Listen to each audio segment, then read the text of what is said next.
Gagal bayar di Indodana, katanya DC-nya sudah mulai menyebar ke seluruh Indonesia. Benarkah demikian? Yuk kita akan bahas di video kali ini. Assalamualaikum warahmatullahi wabarakatuh. Buat teman-teman yang saat ini sedang telat bayar atau gagal bayar di aplikasi Indodana.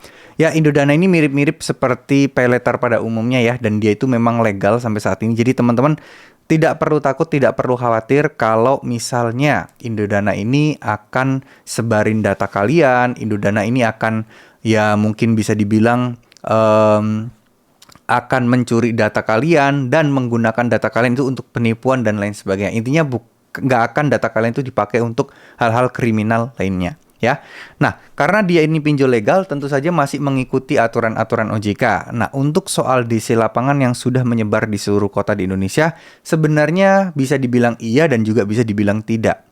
Karena memang di beberapa kota yang nggak cuma di Jabodetabek aja, itu sudah ada DC Indodana. Kalau beberapa DC yang pinjol lain kan cuma di Jabodetabek saja. Nah, Indodana ini menyebar di beberapa kota lainnya, tapi jumlahnya juga nggak sebanyak yang ada di Jabodetabek yang pertama. Yang kedua, nggak seperti pinjol-pinjol seperti Akulaku ataupun Kredivo, yang hampir di setiap kota itu ada ya, meskipun cuma satu atau dua.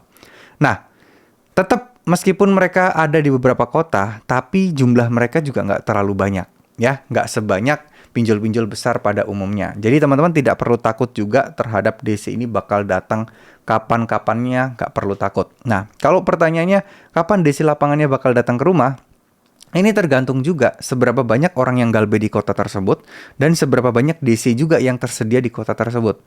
Karena ini sangat berpengaruh. Kalau yang galbe banyak, DC-nya sedikit, ya ini bisa jadi lama banget kalian bakal didatengin. Cuman, biasanya ketika baru telat seminggu atau mungkin beberapa hari, biasanya akan ada selalu ancaman bahwa akan ada tim lapangan atau DC lapangan yang akan datang untuk menagih ke rumah. Nah, ini nih, hal-hal seperti ini nih yang sering kali terjadi ya, hal-hal seperti ini yang sering kali diterima oleh teman-teman yang barusan galbe ya, baru-baru galbe dan mereka panik. Mereka bingung dan mereka ketakutan gimana kalau beneran datang, harus ngapain, harus ngomong apa, dan seterusnya.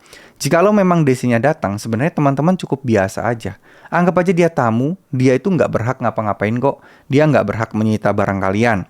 DC nggak berhak berkata kasar. DC nggak berhak atau nggak boleh dilarang bikin keributan. Dan juga memaksa kalian untuk meminta uang saat itu juga, itu mereka nggak boleh sebenarnya.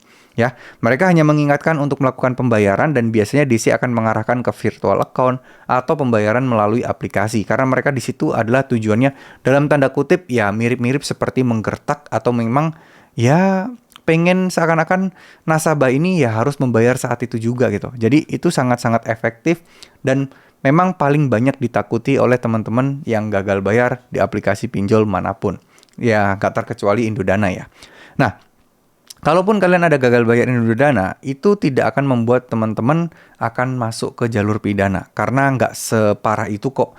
Masalah pinjol legal sudah diatur dan ini adalah urusannya perdata, bukan pidana.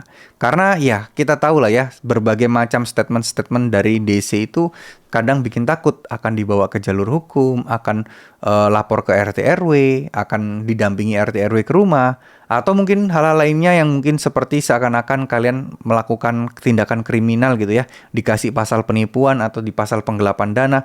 Nah itu semua juga bisa jadi akal-akalan mereka yang membuat kalian takut dan ya kalian ujung-ujungnya pengen banget untuk gali lubang tutup lubang buat membayar utang-utang tersebut. Jadi jangan sampai itu terjadi. Oke, semoga apa yang saya sampaikan bisa bermanfaat. Mohon maaf jika ada salah-salah kata. Wassalamualaikum warahmatullahi wabarakatuh.